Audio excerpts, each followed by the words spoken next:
If you know anything about us entrepreneurs, it's that we're never satisfied. We always want to do more and try more and build more. And my guest today has done that so many times that Trent's made it to the Inc. 5000 list multiple times, which I have not yet. And I'm kind of jealous of that. We're going to talk to him next. Helping business owners in growth mode go farther, faster. This is EntreGrow. Trent Dyrsmid, welcome to the EntreGrow podcast. How are you today? I'm doing very well. Thank you very much for having me.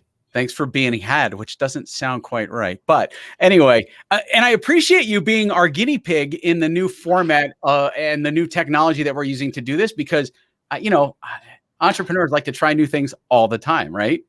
Oh yeah. I mean, the purple I got behind me, I've got a bunch of new toys here for my show as well. I've got the Stream Deck, I've got the Ecamm software, I've got the Rode Podcaster thing. I've recently changed up how I do my own. And I'm a gadget geek, probably just like you. So I completely understand the need to innovate. Yeah. Nerding out a little bit. We discovered that we could do things. So for those of you who have podcasts, this is either going to be a train wreck technologically, or it's going to be amazing. But we decided to incorporate our StreamYard, which we use for live stuff. And let's just record our podcast this way because we can add all the production to it and it's done in one shot. Now, theoretically, this is going to work great. Like I said, it could be a complete disaster. Who knows? So it's actually, I've just done the same thing for whatever it's worth, and it works beautifully. Like I used to I record, hey, thanks for being on the show. And then I do everything in post-production. Now I've got the buttons over here and I literally just like you did, I welcome the guest on and I say, hey, welcome to the show. And I hit that button, it does the intro sound. And then I do this and I run an ad by hitting another button. And then it probably will work very well. Well, we're going to see. So Trent, let me first back up and explain to the audience how we got to talk to one another, because how we got to talk to one another was not remarkable, but it was out of need. Okay. We have in the entrepreneurial world, there's us creative people like me who have no core foundational elements of scale. We are humanly unscalable, right? Because all we do is generate ideas and then we drop them in other people's laps. And so that's the way I work, which means that I have no operating procedures. I have no thoughts of, oh, I'm going to create this and we're going to do it this way. And this is going to become this huge, massive business. No, I just have an idea and I start and it becomes a mess. And eventually somebody has to untangle the mess I make. So how's that for a setup? Boy, I feel like I'm having a therapy session here, Trent. But we discovered your business and one of the companies that you've founded. And because we needed something called SOPs, or standard operating procedures. And if you ever tried to climb into the brain of someone who is wired like me, ADD, entrepreneurial, you'd know it's very hard to get what those procedures look like out of me, because I can't tell you. I just know the things that I have to do to make things happen, or I hand it off to someone on my team and they figure out how to make it happen. But having standard operating procedures is super valuable. And so one day we're snooping around the internet and Megan, our director of creative services, discovers this thing called Flowster. And it's an app that helps us build our standard operating procedures, our SOPs and our flows, our workflows. And it's not just record the podcast, edit the podcast, publish the podcast, because those are just 3 steps. But inside of that, there are multiple things that have to occur in order for those 3 things to be executed flawlessly. Yep.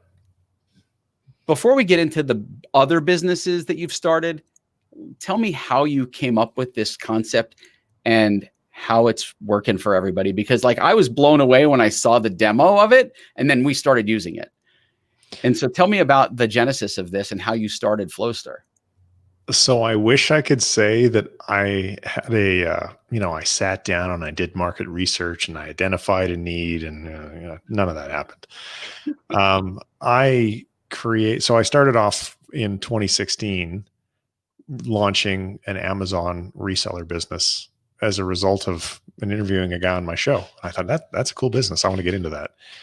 And the results came very, very quickly. We went from 0 to 100 grand a month in revenue within 5 months. We did over $1 million in the first year. And now those Inc. 5000 pictures you see on the wall are the outcome of that.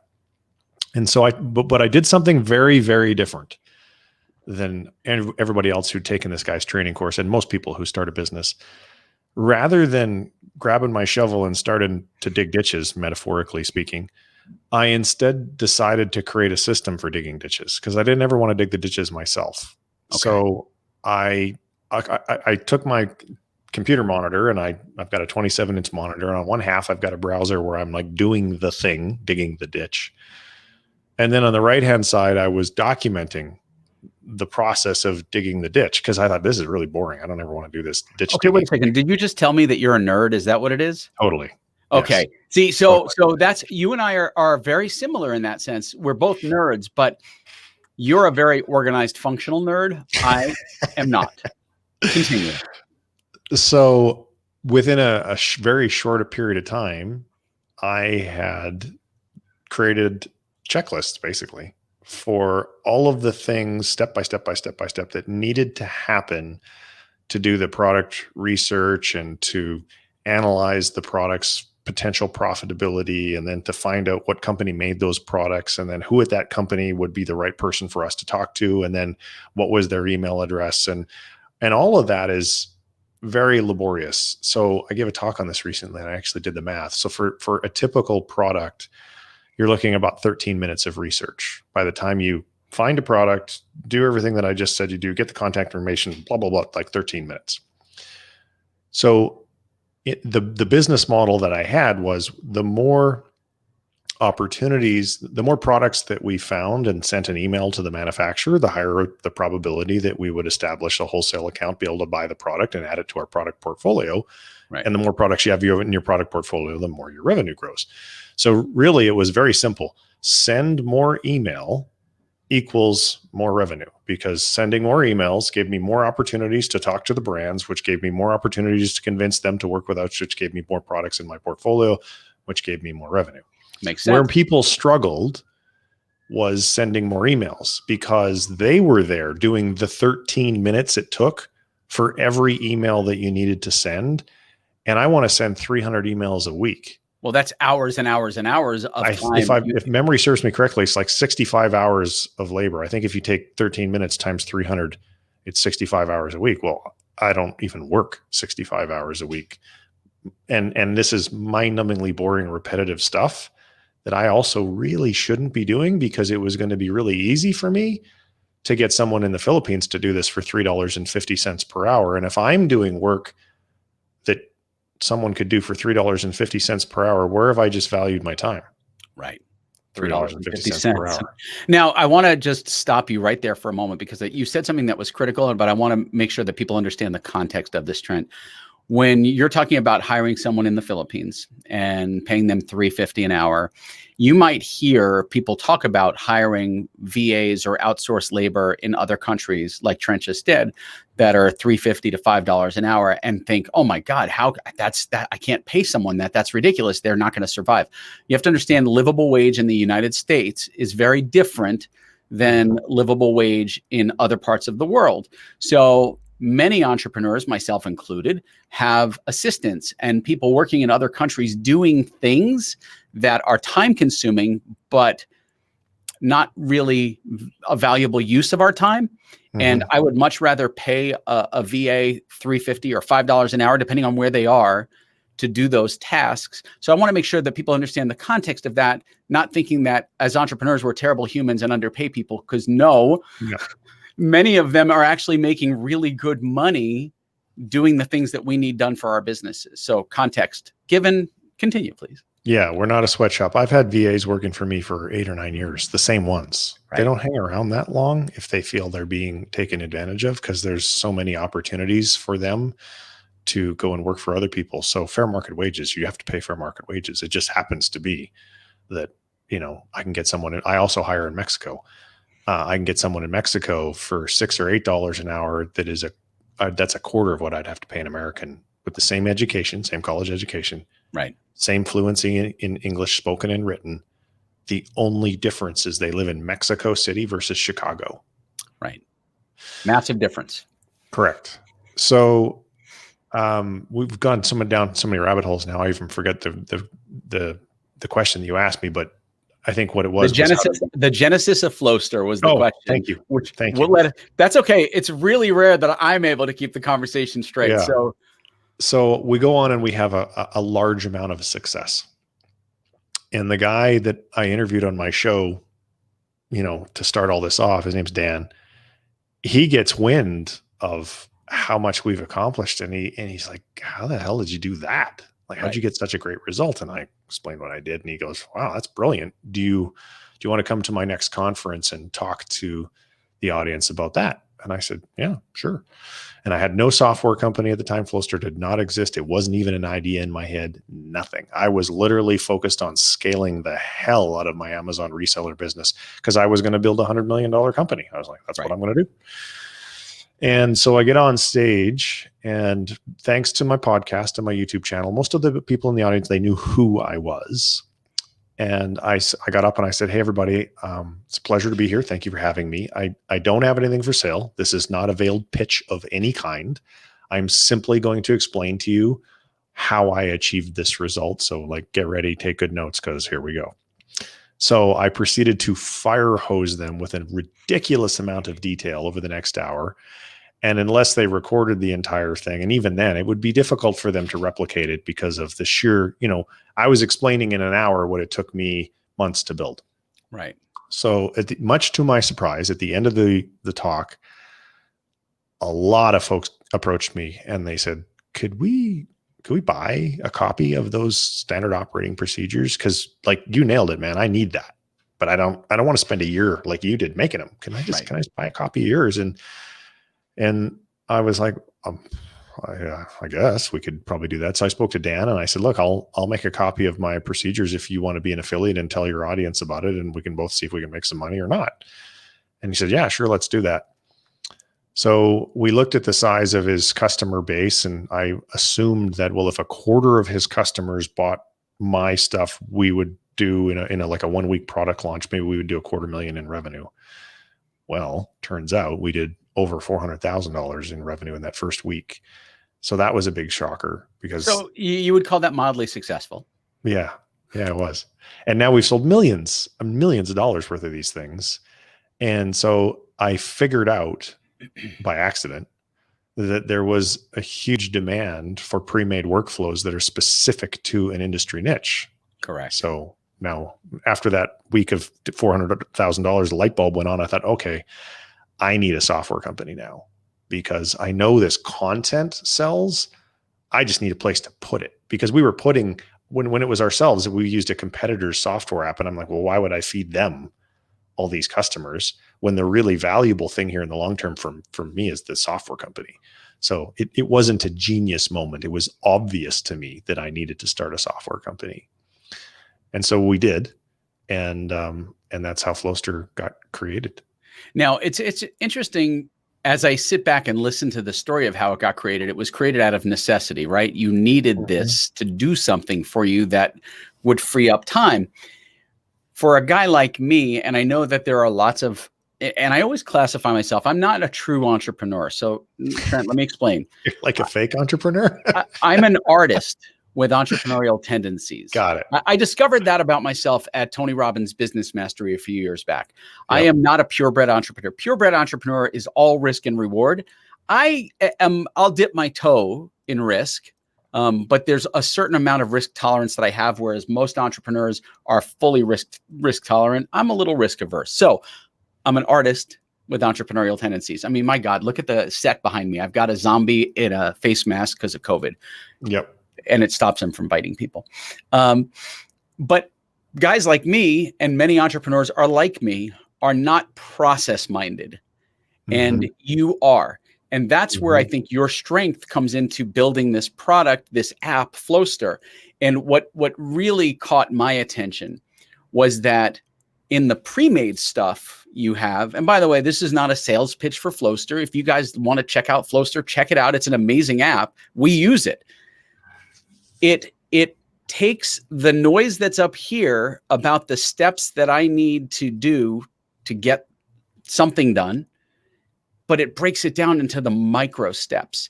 And that is really critical, because I can barf out a bunch of information to my team, but at the same time, they still don't have the context of what are the steps to get from point A to point B to point C, because inside those steps are these little, I call them micro moments, micro steps, where, and it's very critical that you don't miss those micro steps. So Flowster really kind of changed my thinking about, oh, wow, I don't need to try to articulate this to someone. It's already here.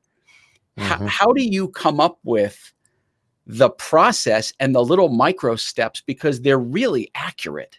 How do you do that? We do it in two ways. Initially, if you think back at the story I told, I'd created all these processes for my own company, and I was actively employing both US and foreign workers to do the work, because I stopped working in that company within the first 12 months of launching it. It just didn't work there anymore. Right. So I had to be able to have all the documentation so that other people could do all the things. So in our Flowster marketplace, and in this product that I've been selling for the last couple of years called the Wholesale E-commerce Business System, which is a playbook for people who want to run an Amazon reseller business, it was pretty easy because I had it all. I'd already built it. But going forward, I realized that I couldn't develop content in areas where I didn't have hands-on experience and I didn't have that expertise. So we created our content partner program. And so the content partner program basically is super simple. I say to someone who's an expert in whatever, I say, look, do you have documented processes for this thing you do? Let's say like the latest content partner, this guy named Steve Pope, he runs an Amazon brand management agency. And so he had a bunch of content that was specific to that business. And I said, well, I want to put that in my Amazon seller playbook. And I said, so if you will Flowsterize the content, we'll put your company's contact info as the last step in each of the checklists.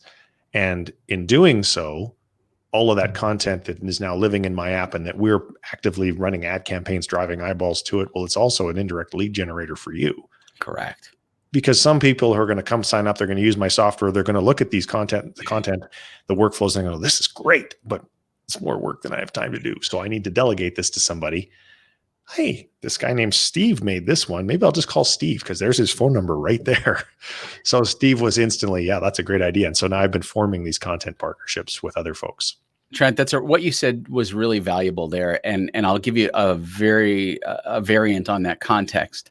Something that Gary Vaynerchuk told me several years ago at dinner was that you can share with the world your entire process. You can show everyone the entire process, and they have the best of intent to do and follow that process exactly as you laid out, but only a very small percentage will actually take action and do it. The rest are going to lean into people who can do it for them. And that's exactly what this is. And that's what I did, because first of all, someone on my team brought Flowster to me, and I'm like, great, what is this thing? It's very noisy to me, right? I look at things and I go, oh my God, there's a lot of data here. What does this mean? Yeah. But when you collapse it down, it's just like a hamburger, right? The hamburger has layers, and it's got the meat, it's got the veggie, it's got the cheese, it's got the ketchup, right? It's just layers. But to make a hamburger, there are steps. And Flowster helps break down each one of those individual steps, which I thought was super cool, because it's almost like you got in my head and you could mind read, which was absolutely remarkable, because there's only 2 people in the world who can do that. And now you're the third. It's funny that you use the hamburger metaphor, because I oftentimes, when I'm explaining Flowster, I just use the recipe book. I'm like, it's a recipe book, like if you want to bake a chocolate cake, you go in and there's the directions, put the flour in and put the oil in and put the egg in and put the sugar in and put the butter in. It tells you how much of each one of those things and what order to put it in. That's all a workflow is. Right. Is it just describes a business process in enough detail that you don't have to ask anybody to explain to you how to do it. And if you consider the ramifications of that from a hiring and scaling perspective, they are significant. Because number one, now I don't hire, all my entire team across all my companies is remote. Like literally, I sit here in this room by myself, which is the way I like it, to be honest with you. And there's like all the people that work for me, I've never met hardly any of them. And the reason they're able to do their job so well is because we have a culture of everything is process driven. Right. So now when I want to hire somebody new, like I literally just hired a new project manager to take over the management of the Bread Ideas podcast because we're firing my wife from that role. She's, between homeschooling and COVID and Flowster, she's got other stuff she needs to do. We have all the processes for podcast production and promotion and everything. So how much time do we have to spend investing in training? A lot less, right, than if we didn't have those processes. And so how much confidence do I have that Carla will execute just as well as my wife? Really high, even though she has no experience being a podcast production manager, because we have these super detailed processes that allow her, that guide her to the finish line. All right, so let's get personal here. I just heard you say something that really spoke to my heart. And by the way, coincidental that I'm wearing the heart shirt today. It's I Heart Zombies. So, but it was you fired your wife. Yeah. How did that go for you? And how has the marriage been since that day? Oh, it doesn't adversely affect us at all. She was overworked, stretched too thin, stressed. Then COVID happened. Then homeschooling happened. And, she's relieved. So no, it's not, it was a mutual decision. We liberated her from some tasks. That's a better way of describing it than we fired her. Well, Trent, I'm gonna have a moment of confession here, and some people who've read my book know this story. Other people who follow me know it, but not everybody knows it. There was a very public firing of my wife, and it was when my business, when Ad Zombies first started, we needed some basically some support on the back end of accounting and making sure that all the payments and stuff were processed properly. And so my wife said, "Oh, I'll volunteer. I've got time to do it." Oh boy, that was a mistake, because we have 5 kids. Now, back when this started, right? So back when this started, we had one starting college or about to start college, but the other 4 were in high school, grade school, grade school.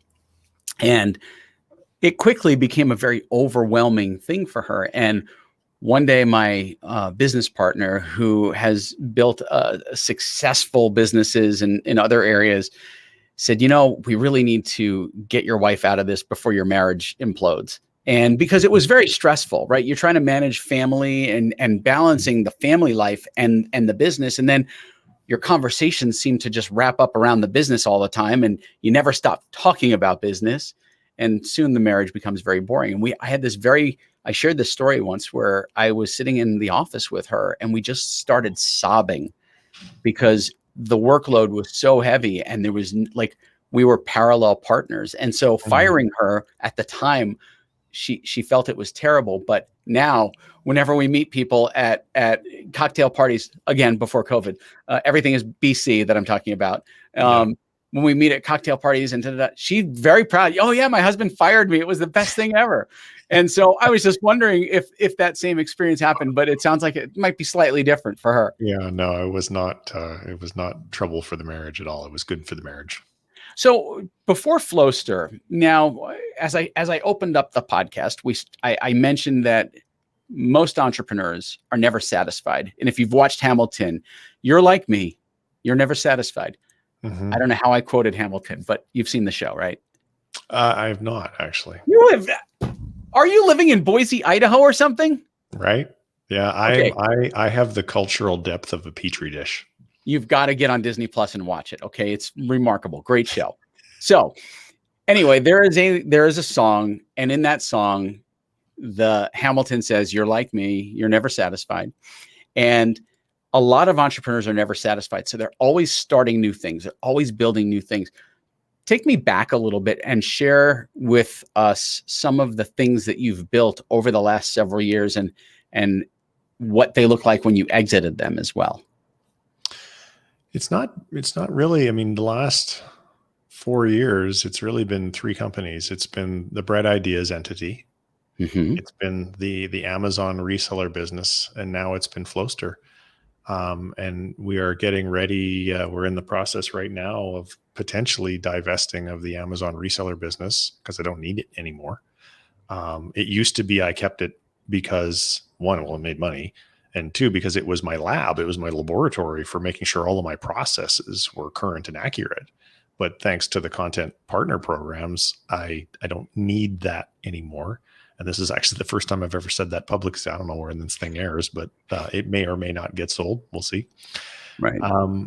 But so I really haven't exited anything in the last couple of years as a result of, what I'm doing. I just have worked really, really diligently on trying, like my big thing is trying to bootstrap Flowster to $10 million in annual revenue without raising a dime from investors. Because if I can do that, obviously our net worth will be very, very high, higher than I need. And I'll have control over my company and I can run it however I see fit. And if we want to get to 10 million and go, that's good enough, I'll sell there. I have the option to do that. I don't have a board or shareholders that I'm beholden to. And then you can move to a warmer climate. Yeah, well, actually, we're in the midst of considering this Saturday. I'm headed back. So I'm Canadian, and we're going back up to Canada for a month because we're considering moving back. Because it's warmer in Canada. No, I love the warmth. Don't get me wrong. I just don't. I'm not a fan of what's been going on politically in the U.S. with all the hate and violence and divisiveness, and I don't think that's going to, just because the person in office is changing. I like to think maybe that'll damp that stuff down, but between disinformation on social media and right-wing media and so forth, I don't think that's going to die down. I think it's going to get worse, actually. Well, I may have to seek political asylum at some point. And if that happens, I've got plenty of Canadian friends in New Zealand, Australia. So I've got some safety nets, but we don't get into the politics here because it is so divisive. And you're right. It's just, I don't see it ending anytime soon. Trent, before you started your businesses, tell me about the best job you ever had. But more than that, I want to know about the worst job you ever had and what made it terrible. So the best job that I ever had, and that's not why I'm laughing. I'm laughing about the worst job because I would love to name the company, but I won't. Okay. The best job I had was my last job before I started my career as an entrepreneur. Okay. I was a financial advisor for what became Merrill Lynch up in Canada. And here I was, this 25-year-old kid, and that was 25 years ago because I'm 50 now, making $200,000 a year, doing what I thought was pretty easy work. And that was great. I didn't know how good I had it back then, to be honest with you. And despite that, I still had a burning desire to become an entrepreneur. And I ultimately quit that job and gave up that nice wage and buried myself in debt to start my first company. Because that's the smart way to start a business. Never. Yeah. Right. Yeah. That's a whole nother podcast episode. So the worst job I've ever had. So in spring of 2016. Yeah. Spring of 2016. So we've been running an agency for 4 years. We had one really big client. Life was pretty easy. The client gave us notice that they weren't going to renew their contract. I was kind of done with being in the professional services space. Mm-hmm. I had a 2-year-old daughter. And I looked at my wife and I go, you know what? I'm going to get me a sales job at a big software company and just go into Cushville for a while. I'm going to make a couple $100,000 a year, no stress, no net. So I got a job at this software company. Everyone knows the name. It's a multi-billion-dollar company. And it was a gong show. It's a cold call factory. And I don't do cold calls, not anymore. And the guy who hired me 2 months after I got hired, and he was great. 2 months after I got hired, they hired this other guy from eBay. And this guy didn't know one end of his ass from the other. And I did my intro call with him. And I looked to my wife and I said, I'm effed. Because he and I did not, from the second we talked to each other, the very first conversation, we had radically different views on how to go forward. And over the next couple of months, I kept badgering him. I basically said, you're doing your job wrong. which I'm sure he loved hearing. And so after 6 months while at quota, he fired me. Wow. You really had to dislike each other to have, you're at quota and you get fired. Yeah. I went into my garage and I had a temper tantrum because it wasn't about losing the job as much as it was the damage to my ego. I mean, like, I'm a CEO, man. And you're just a minion, but you fired me. And best thing ever though, because shortly after that, I discovered the whole Amazon reseller business. And now, I mean, the last few years, my net worth has just gone up because I bought real estate and I created a software company and we made all this money. None of that would have happened if I kept working at that shitty software company. You know, so sometimes getting fired, Trent, is one of the best things that can happen to someone. And, you know, I have a friend right now, again, much like that big software company, I won't say his name. I have a friend right now that I have for years wished that his company would fire him because I know that he would be amazing on his own. Yeah. And he's just afraid to leap out of that comfort zone of, you know, the cushy $200,000 a year plus bonus salary to take that leap of faith. But I know that he would absolutely crush it if he went outside of his comfort zone. And it's hard for people, you know, again, you've got to be risk tolerant, and that risk averse versus risk tolerant balance has to lean a little bit more towards the tolerant to be able to make that decision. Yeah.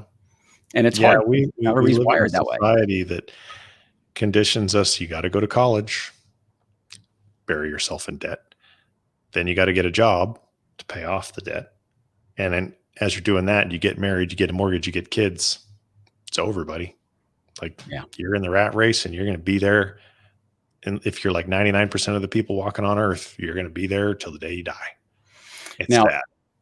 Trent, you didn't ask me, but I'm going to share something about my worst job ever, because I feel like this is a good place for me to share this with the audience. And because not everybody knows this. So in high school, I went on an exchange program, and I went on this exchange program because more than anything to get away from my family, because they're all fucking crazy. And so I left New York and I went to Israel for high school, and I went to an agricultural school. It's called Kfar Silver. It's in Ashkelon, Israel. For those of you who want to look it up or are nerds, it's right off the Gaza Strip. Gaza was a little different back then. And I was assigned the task. I was one of the people who had to get up in the morning and go down to the refit, which is where they milk the cows. Cowshed, I guess, is English. Hebrew, it's refit. And so I went down to the refit every morning really early. And it was cold in the winter. And so I had to spray the teats with this warm water to get the cow poop off of the teats before milking them. But on my first day, nobody warned me about you're facing the wrong end of the cow when you're doing this, and you need to always be alert for the tail lift. And on day one, I got pooped and peed on by at least 3 cows. And I was like, so done. So done. And I was stuck in that crappy job literally for months. And then they moved me to the chicken coop, which was a whole different ballgame.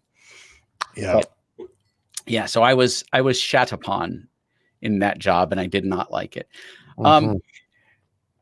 A lot of the people who follow my podcast, know that I'm into branding, and I love brand and storytelling mixed together. And I'm just curious, is there a brand or a jingle from a brand that you can't get out of your head, that's stuck in your head, that you hear and you just go, oh yeah, that's this product? The cheese choosers always say cheese, please, when they choose the cheese on the cheeseburgers at McDonald's. There you go. Trent, where can people get in touch with you if they want to learn about you, your business, Flowster? What's the best way for our audience to find you? So we're going to set up a special page for your audience. It will live at flowster.app/zombies. Flowster.app/zombies. Awesome. Flowster.app, and that's app/zombies. Super cool. I am so grateful that you had a chance to come on today. Let me know how things go with your potential relocation back to Canada, eh? Yeah. And oh yeah, eh? oh yeah, eh? People in Western, it's funny. People in Western Canada, oh yeah, we're there from up there in Canada, eh? And we'd like to have ourselves there a cold kokanee and get out there and do some fishing on the lake. People in Western Canada do not talk like that. That is an Eastern Canadian thing. We sound like Seattle with a little bit of a, and that's it. Yeah, it's Seattle with a little bit of a zhuzh to it. Yeah, exactly. And zhuzh, look up zhuzh if you don't know what that means. Trent, thank you so much for coming on the EntreGrow podcast today, and I am so grateful to you for joining us. And I look forward to having another chat with you somewhere down the road. Thank you very much for having me, and everyone who took time to listen and hear our funny stories. Thanks for hanging out.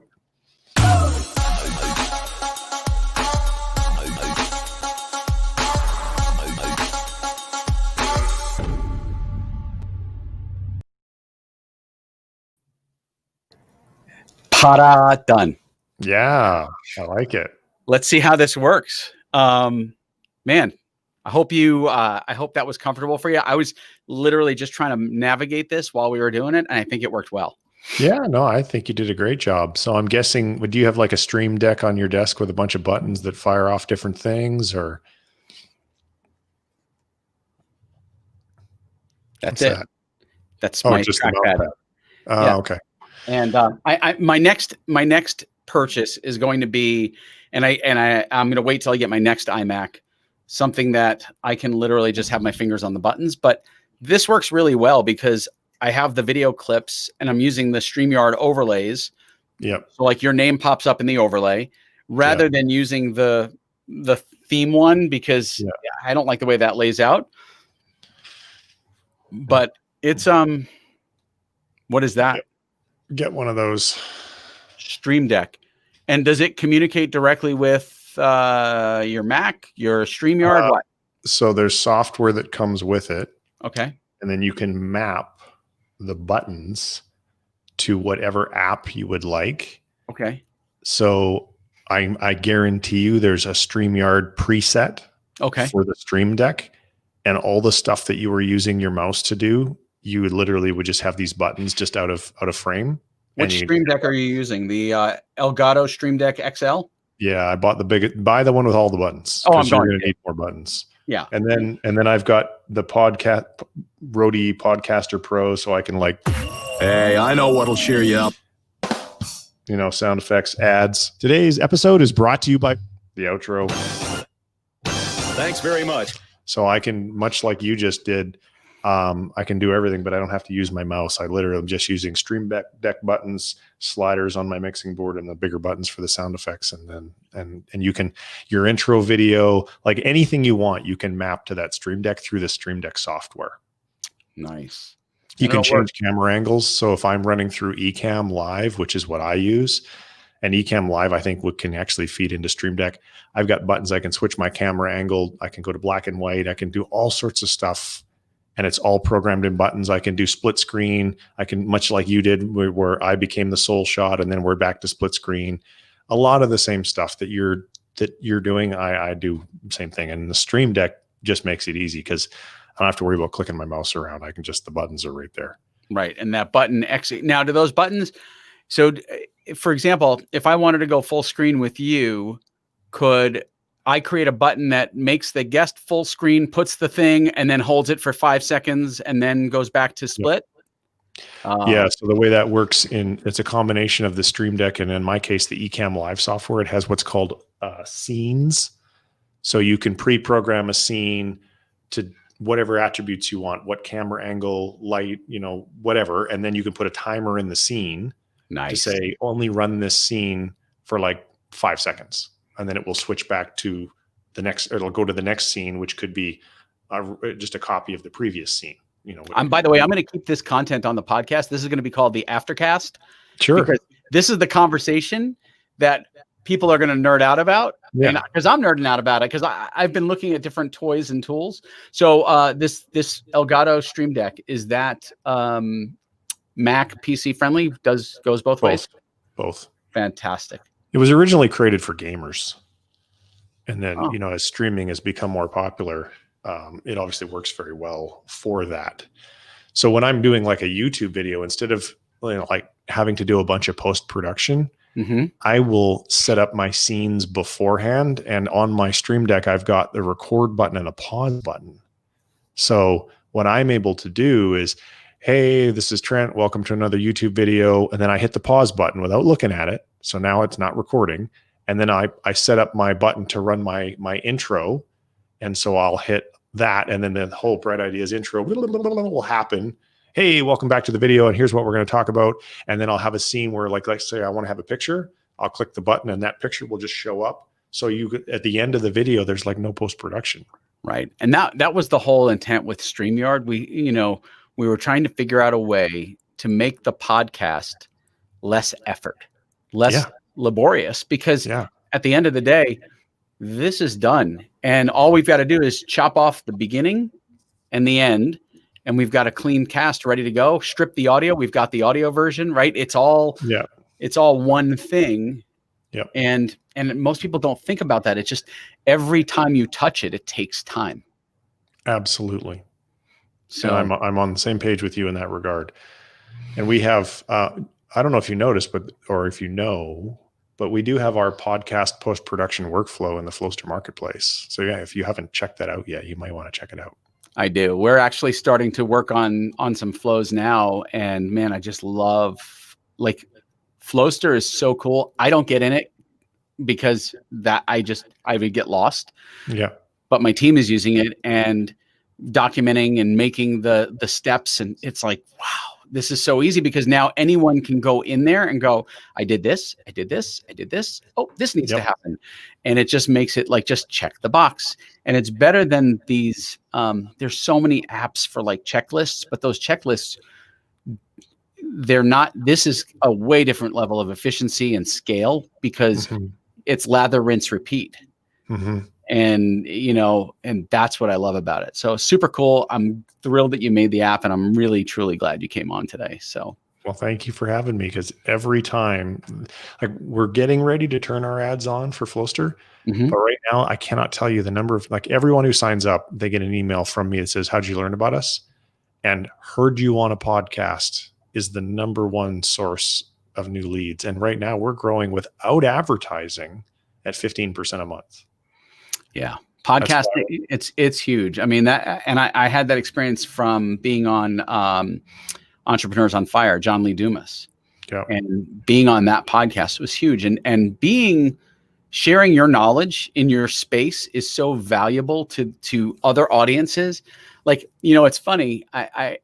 It amazes me that today, and I just had this conversation with a client in Las Vegas. We were talking about something, and I said, well, Gary Vaynerchuk, and she said, who's he? And her husband didn't know who he was. And I'm like, wow, how do people not know in 2020 who Gary Vaynerchuk is? But then I realized I live in a bubble, right? Yeah. We live in the same bubble, I think, probably. Oh, yeah. And it amazes me. The other day, someone commented on one of our ads. We get a lot of comments and shares on our ads. And someone commented on one of our ads, oh my gosh, where's this company been all my life? Like, I needed this service 2 years ago. I'm like, we were here. And even though people know us, it's amazing how many people don't know us. Oh, yeah. So podcasting is great for getting the word out, and you get to share your expertise and your knowledge in your space. And obviously, having you on was awesome, because this is going to help the audience that listens to me and follows my company find an app that works for them, that helps them grow and scale. So it's like the pay it forward. It is. It's a good deal. I love it. That's why I've been doing it for 10 years. It doesn't always, for most of those years, it didn't make me much money, but it allowed me to network like crazy. Yeah. And the networking made me money. And I hope none of my questions threw you. Yeah. So, all right. We will talk again soon. Best of luck, and hope you come to the right decision about going to Canada. Yeah. And that's a big one. Yeah, it is. I look forward to our next chat. You too. Thanks so much. Thanks. Take care. Okay. Bye.